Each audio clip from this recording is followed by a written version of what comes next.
وَلَقَدْ يَسَّرْنَا الْقُرْآنَ لِلذِّكْرِ فَهَلْ مِن مُّدَّكِرٍ۔ اور ہم نے قرآن کو سمجھنے کے لیے آسان کر دیا تو کوئی ہے کہ سوچے سمجھے۔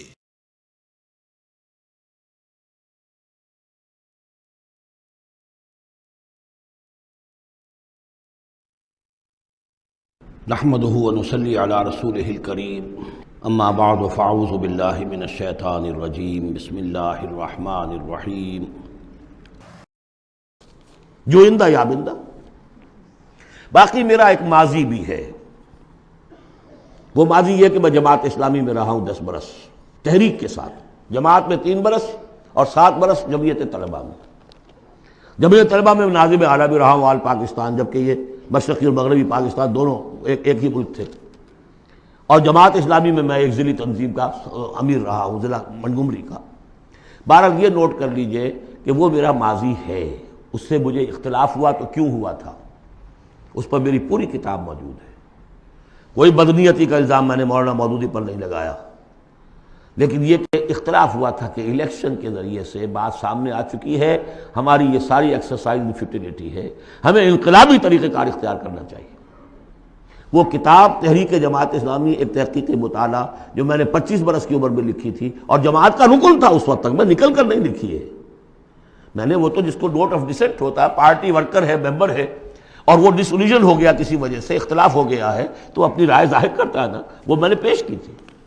وہ کتاب بھی موجود ہے، لیکن اس کے بعد جس طریقے سے اس کی مس ہینڈلنگ ہوئی اس سارے اختلاف کی، اور پھر بڑے بڑے لوگ مولانا امین حسن اصلاحی صاحب، عبدالغفار حسن صاحب، عبدالجبار غازی صاحب، عبدالرحیم اشرف صاحب، کراچی کے شیخ سلطان صاحب، شیخ جمیل الرحمان صاحب، اور بہت سے، مولانا افتخار بلخی صاحب، یہ سب لوگ جو جماعت سے علیحدہ ہوئے، یہ حادثہ کیوں ہوا، اس پر بھی پھر میری ایک کتاب ہے، تاریخ جماعت اسلامی کا ایک گم شدہ باب۔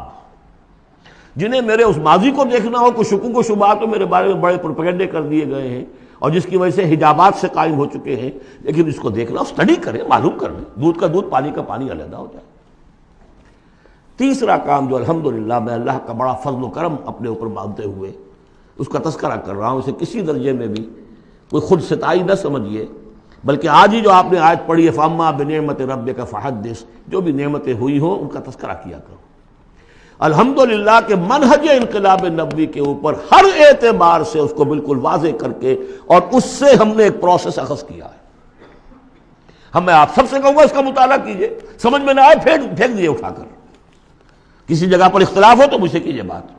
منہج انقلاب نبوی کتاب بھی ہے، کیسٹس بھی ہے، آڈیوز بھی ہے، ویڈیوز بھی ہے۔ چوتھے درجے میں ہم نے تحریک خلافت شروع کی تھی، سن 91 میں میں نے یہی کراچی سے شروع کی، پھر اس کے بعد یہی کراچی میں خالق دینہ ہال میں نے 4 دن لیکچر دیے خلافت کے موضوع پر۔ اور اس کے بعد اگرچہ پروگرام یہ تھا کہ اسے ایک عوامی موومنٹ چلایا جائے، لیکن ابھی فی الحال ہم نے محسوس کیا کہ لوگ کچھ ہلنے کے لیے تیار نہیں ہیں۔ وہ ضرور دستخط کر دیتے ہیں، فارم پر کر دیتے ہیں، 2000 کا جلسہ ہے، 200 فارم ہمیں مل گئے، لیکن اس کے بعد ان کو ڈھونڈیے تو ملیں گے نہیں۔ لہٰذا وہ ہم نے صرف یہ رکھا، محدود کر دیا ہے کہ جو بیعت نہ کرنا چاہیں ابھی اور تنظیم اسلامی میں شامل ہونا چاہیں تو وہ معاون تحریک خلافت ہو جائے۔ اور ایک ہم نے تحریک خلافت ایک بنائی ہے رجسٹرڈ باڈی، تاکہ خلافت سے متعلق جو بھی مواد ہے وہ لوگوں کو پہنچایا جائے۔ ماڈرن حالات میں ماڈرن سٹیٹ ہو، خلافت ہو، خلافت اصولی طور پر کیا تھی، اور خلافت حضور کے دور میں کیا تھی، اور خلافت اب کیا ہوگی، اس کو سمجھنا ہے دلیل کے ساتھ۔ اس کے لیے پیسہ چاہیے، اس کے لیے تعاون چاہیے، وہ کتابیں پھیلیں، چھپیں۔ اس حوالے سے یہ 4 شق ہیں میرے کام کے جو میں نے آپ کے سامنے رکھ دیے۔ تھوڑی سی بات اور کر دوں، میرا تعلق کن سے ہے۔ دعوت رجوع القرآن میں نے اپنے فکر کے، اپنی سوچ کے 4 سورسز معین کیے ہیں۔ اولین فکر جو ہے، میرے فکر پر جو بھی اثر پڑا ہے، وہ علامہ اقبال کی ملی شاعری کا ہے، اور ہائیسٹ بھی اسی کا اثر ہے ان کا فلسافیکل تھاٹ جو لیکچرز میں ہے، reconstruction of religious thought in Islam. اس کے بعد مولانا مودودی کا تحریکی فکر، تحریک۔ اقبال مفکر تھے، وہ تحریک چلانے والے آدمی نہیں تھے، اگرچہ ابھی معلوم ہوا ہے ڈاکٹر برہان احمد فاروقی نے انتقال سے پہلے کتاب لکھ دی، جس سے ثابت ہوتا ہے کہ علامہ اقبال عمر کی آخری سٹیجز میں سن 35-36 میں بیعت کی بنیاد پر ایک جمعیت شبان المسلمین قائم کرنا چاہتے تھے اور اس کا دستور بھی مرتب ہو گیا تھا۔ وہ ڈاکٹر برہان احمد غفاری کی کتاب، اس کی تلخیص کر کے ہم نے شائع کر دیا، علامہ اقبال کی آخری خواہش، اس میں خط و کتابت ہے، وہ ساری کی ساری چیزیں جو ریکارڈ میں موجود ہیں۔ لیکن بہرحال انہوں نے اپنی زندگی میں یہ کام شروع کر نہیں سکے۔ یہ کام مولانا مودودی نے شروع کیا، تحریک اٹھائی، جماعت بنائی۔ لیکن مولانا مودودی سے پہلے میرے نزدیک ابوالکلام بھی تھے۔ انہوں نے حزب اللہ بنائی تھی 1913 میں، اور وہ بیعت کی بنیاد پر تھی۔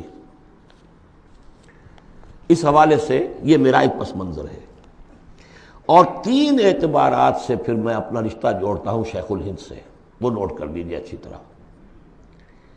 ایک تو یہ کہ شیخ الہند کا جو ترجمہ، اس پر جو تفسیری حواشی لکھے شبیر احمد عثمانی صاحب نے، یہ میرے لیے قرآن فہمی کا بہت بڑا سورس ہے۔ تفہیم القرآن بھی، تدبر قرآن بھی، لیکن تفہیم القرآن میں بھی ایک چیز جو ہے وہ تشنا ہے، اس میں دین میں تصوف کی جو چاشنی ہے، باطنی کیفیات، وہ اس میں نہیں آ رہی ہے۔ تحریکی ہے، زبردست تحریکی انداز ہے، تحریک میں وہاں سے لیتا ہوں، لیکن ایک اسلاف کے ساتھ جڑنا اور ایک یہ کہ دین کا یہ باطنی روحانی جو اس پہلو ہے، یہ میں ان شیخین سے لیتا ہوں، شیخ الاسلام شبیر احمد عثمانی اور ان کے استاد شیخ الہند مولانا محمود حسن۔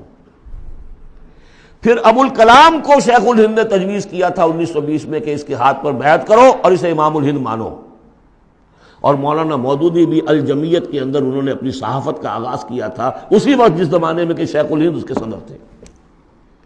یہ سارے حقائق جو اس وقت بالکل نگاہوں سے چھپے ہوئے ہیں، یہ میری ایک کتاب ہے جماعت شیخ الہند اور تنظیم اسلامی، اس میں تفصیل کے ساتھ موجود ہے۔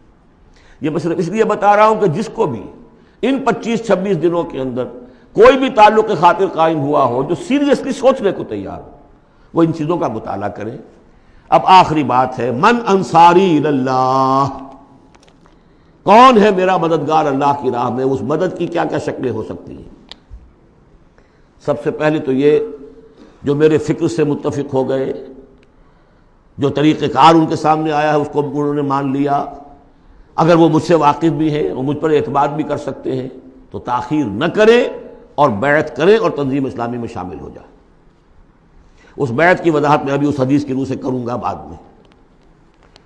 یہ نہیں اگر اس سے کمتر ابھی آپ چاہتے ہیں کہ کوئی نسبتاً کمتر معاملہ رہے، ابھی بیعت کے معاملے میں اتنا اقدام جو ہے فوری طور پر نہ ہو، تو یہاں کی انجمن خدام القرآن ہے، اس کے ممبر بنیے۔ 1 ایئر کورس شروع ہو رہا ہے، اس میں وقت نکالیے۔ آپ نے جو ہے مختلف پروفیشنل تعلیم کے اوپر کتنے سال لگائے ہیں؟ کوئی ایم ایس کر کے آتا ہے امریکہ سے، کتنے سال لگائے ہوتے ہیں؟ کیا 1 سال بھی نہیں نکال سکتے زندگی کا؟ اللہ پوچھے گا تم سب کچھ پڑھ لیا، تم نے انگریزی پڑھ لی، تم نے اتنی پڑھ لی انگریزی کہ انگریزوں کو پڑھا دو، اور عربی اتنی بھی نہ سیکھی کہ تم میری کتاب کو براہ راست سمجھ سکتے۔ ہم نے ان کے لیے 1 ایئر کورس شروع کیا ہے کہ جو لکھے پڑھے جاہل ہیں اس اعتبار سے کہ ایک طرف پی ایچ ڈی ہے، ڈاکٹریٹ کی ہوئی ہے، دوسری طرف الف بے تے قرآن کی معلوم نہیں۔ نمبر 3، تحریک خلافت جو ہے اس کی 2 شکلیں ہیں۔ معاون تحریک خلافت وہ تنظیم اسلامی کے تابع ہوگا، تنظیم اسلامی کے ساتھ ہوگا، لیکن بیعت کیے ہوئے نہیں ہوگا۔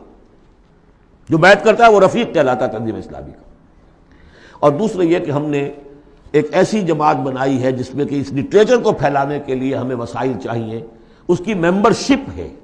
جو شخص بھی صاحب استطاعت ہے 500 روپے ماہانہ اگر وہ تحریک خلافت کو دے سکتا ہے تو وہ اس کا رکن بنے گا۔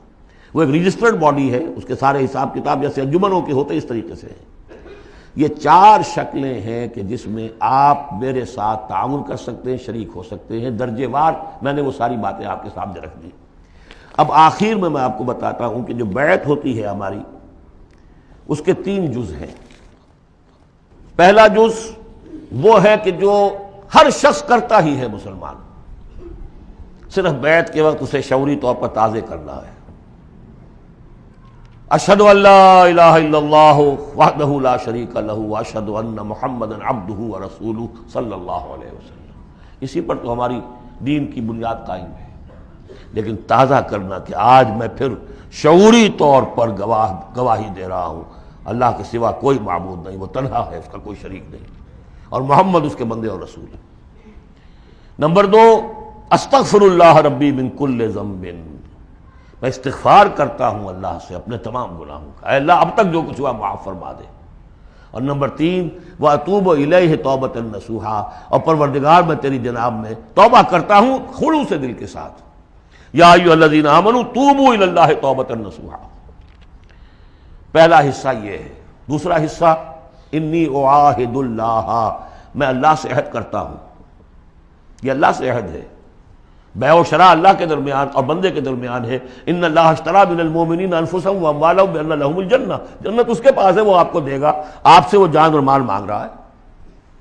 وہ بیع کیا ہے؟ انی اعاہد اللہ، میں اللہ سے عہد کرتا ہوں، ان اہجر کل ما یکرہہ، ہر اس چیز کو چھوڑ دوں گا جو اسے پسند نہیں ہے، وَأُجَاهِدَ فِي سَبِيلِهِ جُهْدَ اسْتِطَاعَتِي، اور اپنی مقدور بھر اس کی راہ میں جہاد کروں گا۔ اس کے معنی کیا ہے؟ انفق مالی وابذل نفسی، اپنا مال بھی خرچ کروں گا، جان بھی، وقت بھی صرف کروں گا، لِإِقَامَةِ دِينِهِ وَإِعْلَاءِ كَلِمَتِهِ، اس کے دین کو قائم کرنے کے لیے اور اس کے کلمے کی سربلندی کے لیے۔ اب تیسرا حصہ آیا، وَلِأَجْلِ ذَلِكَ، اس مقصد کے لیے أُبَايِعُكَ، میں آپ سے بیعت کرتا ہوں۔ یہاں سے اب وہ حدیث شروع ہو رہی ہے، أُبَايِعُكَ عَلَى السَّمْعِ وَالطَّاعَةِ، لیکن یہ کہ اس میں ایک لفظ کا اضافہ کیا، فی المعروف، آپ کا ہر حکم سنوں گا اور مانوں گا، بشرطے کہ شریعت کے خلاف نہ ہو، within the parameters of sharia. حضور سے جو بیعت کی تھی اس میں یہ الفاظ نہیں تھے، سمع و طاعہ، اس لیے کہ حضور غلط حکم دے ہی نہیں سکتے، معصوم تھے، جو حکم دیں گے مانیں گے۔ بایعنا رسول اللہ صلی اللہ علیہ وسلم علی السمع والطاعہ، بس ہم نے اس میں اضافہ کیا علی السمع والطاعۃ فی المعروف، شریعت کے دائرے کے اندر فی العسر والیسر، اگر یہ شریعت کے دائرے کے اندر ہے تو چاہے مشکل ہے اور چاہے آسان مانیں گے، والمنشط والمکرہ، چاہے ہماری طبیعتیں آمادہ ہوں اور چاہے ہمیں اپنی طبیعتوں پر جبر کرنا پڑے، مانیں گے۔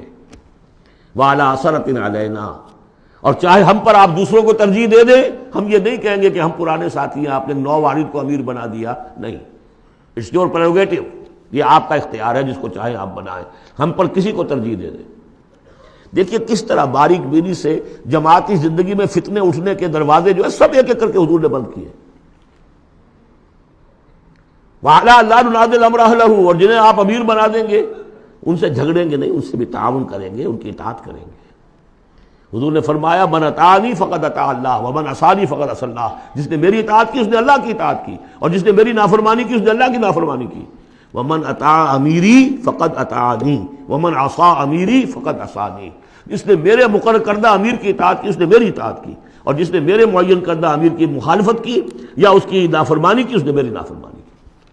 اور آخری بات، وَعَلَىٰ أَن نَّقُولَ بِالْحَقِّ أَيْنَمَا كُنَّا لَا نَخَافُ فِي اللَّهِ لَوْمَةَ لَائِمٍ، ہم جہاں کہیں بھی ہوں گے حق بات ضرور کہیں گے، مشورہ دیں گے، صحیح دیں گے، اب اپنی بات جو ہے ود ہولڈ نہیں کریں گے، اپنے اوپینینز کو روکیں گے نہیں، حق بات کہیں گے، اپنی بات کہہ کر پھر ہم فارغ ہوں گے، اس کے بعد یہ کہ جو فیصلہ امیر کا ہوگا اس کے مطابق اطاعت ہوگی۔ یہ بیعت ہے۔ اور اب آخر میں نے جو آیتیں شروع میں پڑھی تھی، درمیانی آیت کا ترجمہ تو میں نے کر دیا تھا، اس سے پہلے کی 2 آیتیں اور اس کے بعد کی 2 آیتوں کا ترجمہ اور سن لیجئے۔